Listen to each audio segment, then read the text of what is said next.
এটা অনেক শান্তির যদি আপনার মোবাইলে কেবল নোটিফিকেশন থাকে কিন্তু সেখানে কোনো বন্ধুর মেসেজ নেই।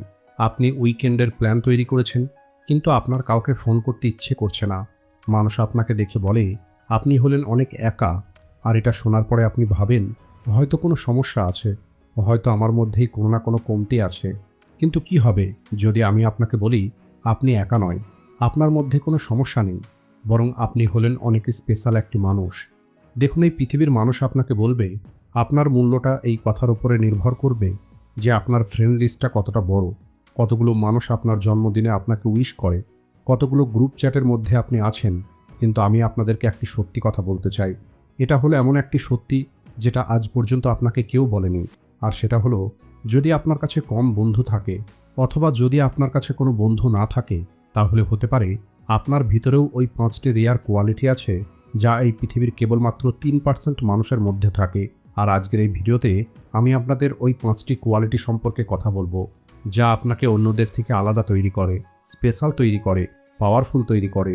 তাই যদি আপনি ওই মানুষদের মধ্যে একজন হয়ে থাকেন যারা বেশিরভাগ সময় একা থাকে আর চিন্তা করে হয়তো আমার মধ্যেই কোনো না কোনো সমস্যা আছে, তাহলে আজকের এই ভিডিওটি কেবলমাত্র আপনার জন্য। আর এই ভিডিওটাকে শেষ পর্যন্ত অবশ্যই দেখবেন, কারণ আমি যে সমস্ত কথাগুলো আপনাদের বলতে চলেছি এই কথাগুলো আপনার সম্পূর্ণ জীবন বদলে দিতে পারে। তো চলুন শুরু করা যাক। প্রথম কোয়ালিটি, আপনি অতিরিক্ত ফালতু কথা সহ্য করতে পারেন না।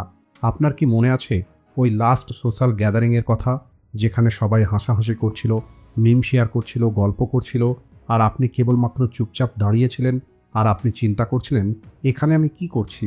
দেখুন, বেশিরভাগ মানুষ ভিড়ের মধ্যে থাকতে পছন্দ করে। এদের ছোট ছোট কথাতে আনন্দ হয়, এরা ক্যাজুয়াল কনভারসেশনে কমফোর্টেবল ফিল করে। কিন্তু আপনি গভীরতা পছন্দ করেন, আপনি মিনিংফুল কথা বলতে চান, আপনি আপনার লাইফ সম্পর্কে কথা বলতে চান, ড্রিম সম্পর্কে কথা বলতে চান, পেন, পারপাস এবং ট্রুথ সম্পর্কে কথা বলতে চান। আর যখন আপনি এই গভীরতাটা পান না, তখন আপনি ডিসকানেক্ট হয়ে যান। সাইকোলজির ভাষাতে এটাকে ইন্টেলেকচুয়াল সলিটিউড বলা হয়। আপনি হলেন সেই মানুষ যে মানুষটি স্যালো কানেকশানে সন্তুষ্ট হয় না, বরং আপনার প্রয়োজন সোল লেভেল কানেকশান। আর যখন আপনি এটা পান না, তখন আপনি একা থাকাটাই বেছে নেন। তাই যদি আপনার মনে হয় মানুষ আপনাকে সিরিয়াস বলে, তাহলে বুঝে নেবেন আপনি নর্মাল কোনো মানুষ নয়, বরং আপনি হলেন রেয়ার, আপনি হলেন অনেক স্পেশাল। দ্বিতীয় কোয়ালিটি, আপনি অন্য মানুষের এনার্জিটা গভীরভাবে অনুভব করেন। আপনি কি কখনো এটা নোটিশ করেছেন, যখন আপনি কোনো মানুষের সঙ্গে থাকেন তখন আপনি কেবলমাত্র সামনের মানুষটার কথা শোনেন না, বরং আপনি সামনের মানুষটার এনার্জিটাও ফিল করেন। সামনের মানুষটির না বলতে পারা কষ্ট, সামনের মানুষটির হাসির পিছনে লুকিয়ে থাকা দুঃখ, সামনের মানুষটির কথার মধ্যে লুকিয়ে থাকা ইনসিকিউরিটি, এই সব কিছু আপনি বুঝতে পারেন। আপনি হলেন অনেকটা ইমোশনাল স্পঞ্জের মতো, আর আপনি অন্য মানুষের ইমোশনকে অ্যাবজর্ব করে নেন। আর এটাই হলো আপনার সবথেকে বড় শক্তি, আবার এটাই হলো আপনার সবথেকে বড় দুর্বলতা। সাইকোলজির ভাষাতে এটাকে হাই এমপ্যাথি সেন্সিটিভিটি বলা হয়।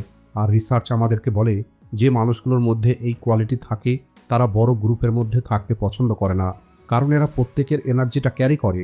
আর এই কারণেই কোনো একটি পার্টি থেকে ফিরে যাওয়ার পরে আপনাকে অনেকটা সময় একা কাটাতে হয়। আর এই কারণেই আপনি একটি মানুষের সঙ্গে দেখা করতে পছন্দ করেন, অনেকগুলো মানুষের সঙ্গে দেখা করাটাকে অ্যাভয়েড করেন। আর এই কারণেই আপনি অ্যান্টি সোশ্যাল নয়, বরং আপনি হলেন সেলফ প্রোটেক্টিভ। আর যদি আপনার এই কথাগুলো শুনে মনে হচ্ছে কেউ আপনাকে ফাইনালি বুঝতে পেরেছে, তাহলে কমেন্টে লিখুন আই ফিল দিস। আর এখনও পর্যন্ত বলা এই দুটো কোয়ালিটি যদি আপনার মধ্যে থাকে, তাহলে বিশ্বাস করুন আপনি হলেন এই পৃথিবীর অনেক রেয়ার মানুষ।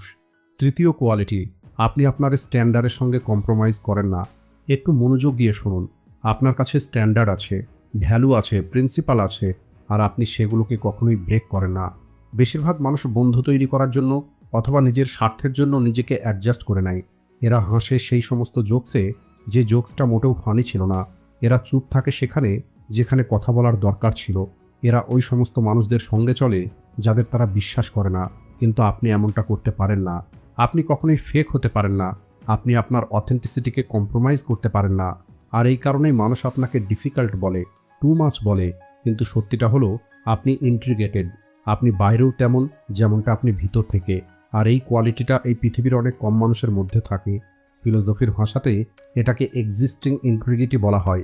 আপনি ট্রাইবের সঙ্গে চলতে পারবেন না যদি ট্রাইব ভুল ডাইরেকশনে যাচ্ছে। আর এটা আপনার কোনো উইকনেস নয়, বরং এটা হলো আপনার স্ট্রেংথ। তাই যদি আপনার কখনো মনে হয় আপনি অন্যদেরকে ইমপ্রেস করার জন্য মিথ্যা নাটক করতে পারেন না, তাহলে আপনি খুশি হয়ে যান, কারণ আপনার এটা করার প্রয়োজনও নেই। চতুর্থ কোয়ালিটি, আপনি নিজের সঙ্গে কমফোর্টেবল ফিল করেন। এই কথাটা আপনার একটু অদ্ভুত মনে হতে পারে, কিন্তু আপনার নিজের সঙ্গে ভালো লাগে। যখন আপনি একা থাকেন তখন আপনার বোরিং ফিল হয় না, আপনার লোনলি ফিল হয় না, বরং আপনার পিসফুল অনুভব হয়। আপনি আপনার থটসের সঙ্গে ঘন্টার পর ঘন্টা কাটাতে পারেন। আপনি একা বসে বই পড়তে পারেন, মিউজিক শুনতে পারেন, ওয়াকে যেতে পারেন। আপনি নিজের সঙ্গেই খুশিতে থাকতে পারেন, আর এটা আপনার জন্য যথেষ্ট। আর সাইকোলজির ভাষাতে এটাকে অটোটেলিক পার্সোনালিটি বলা হয়, অর্থাৎ এমন মানুষ যারা নিজের মধ্যেই সম্পূর্ণ, যাদের ভ্যালিডেশনের কোনো প্রয়োজন নেই, যারা সবার অ্যাটেনশন চায় না। আর দেখুন, পৃথিবীর মানুষ এটাকে বুঝতে চায় না। মানুষ মনে করে আপনি ডিপ্রেসড, আপনি লোনলি, আপনি হলেন স্যাড, কিন্তু আপনি কেবল নিজের সঙ্গে থাকেন। আর যদি আপনার মধ্যে এই কোয়ালিটিটা থাকে, তাহলে বলি আপনি ওই স্কিলটা শিখে নিয়েছেন যা অনেক কম মানুষ শিখতে পারে। আপনি নিজের সঙ্গে কমিউনিকেট করা শিখে গেছেন। তাই যদি আপনি একা থাকেন কিন্তু লোনলি নয়, তাহলে বুঝে নেবেন আপনি অনেক স্পেশাল একটি মানুষ। 5 নম্বর কোয়ালিটি, যেটা হলো সব থেকে পাওয়ারফুল, আপনি কেবল আপনার জার্নির উপরে ফোকাস করেন, অন্য মানুষদের ইমপ্রেস করার পিছনে ছোটেন না। আজ যেখানে বেশিরভাগ মানুষ সোশ্যাল ভ্যালিডেশনের পিছনে ছুটছে, সেখানে আপনি আপনার পারপাসের পিছনে ছুটছেন। যখন অন্য মানুষগুলো ইনস্টাগ্রামের স্টোরি তৈরি করছে, আপনি চুপচাপ নিজের স্কিল বিল্ড করছেন। যখন অন্য মানুষগুলো পার্টিতে টাইম নষ্ট করছে, তখন আপনি আপনার গোলসের উপরে কাজ করছেন। আপনি এটা জানেন, সময় হলো সীমিত, এনার্জি হলো সীমিত, ফোকাস হলো সীমিত, আর আপনি এটাকে নষ্ট করতে পারেন না। বিশেষ করে সেই সমস্ত মানুষের পিছনে যারা আপনার লক্ষ্যের জন্য কোনো কাজে আসবে না। তাই স্টিভ জবস বলেছিলেন, your time is limited, so don't waste it. তাই আপনি হলেন ওই মানুষদের মধ্যে একজন যারা নিজের ইম্প্যাক্ট ক্রিয়েট করার চেষ্টা করছে। আর এটা কোনো লোনলিনেস নয়, বরং এটা হলো ডিসিপ্লিন, এটা হলো আপনার ভিশন, এটা হলো আপনার গ্রেটনেস।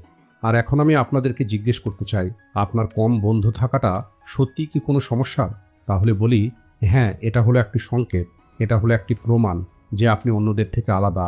কারণ আপনি সব কিছুকে গভীরভাবে দেখেন, আপনি আপনার ভ্যালুর সঙ্গে কম্প্রোমাইজ করেন না, আপনি নিজের মধ্যেই সম্পূর্ণ, আপনি আপনার পারপাসের উপরে ফোকাস করেন। আকাশে বাজ পাখি একা এই কারণে ওড়ে না যে বাজ অন্যদের সঙ্গে উঠতে পারবে না, বরং বাজ এই কারণেই একা আকাশে ওড়ে কারণ এরা কারোর পিছনে চলতে রাজি নয়। তাই আজকের পরে যখন কেউ আপনাকে জিজ্ঞেস করবে আপনার এত কম বন্ধু কেন, তখন আপনি একটু হাসবেন, আর আপনি মন থেকে অনুভব করবেন আপনি হলেন অনেক স্পেশাল একটি মানুষ। আপনি দুর্বল নয়, বরং আপনি হলেন সেলফ অ্যাওয়ার, আপনি হলেন অনেক রেয়ার একটি মানুষ।